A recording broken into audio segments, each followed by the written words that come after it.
Hello, this is Jane, your friendly secondary school media specialist, and I have a recipe for healthy-ish banana bread.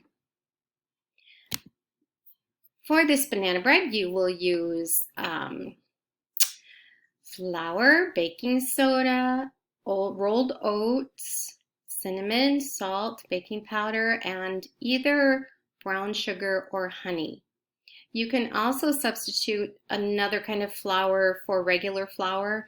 Sometimes I've used almond flour. It tastes really good. It just makes for a denser banana bread. And this is already denser than usual banana bread because it has a lot of oats in it. You put all your dry ingredients in a food processor or blender and you just zap away, and then you dump them into a large bowl. Then you put your wet ingredients into the food processor.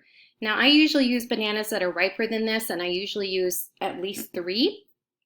However, my Instacart person put the bananas in the very bottom of the bag. So these ones were pretty bruised up, and I decided just to go ahead and make banana bread with them.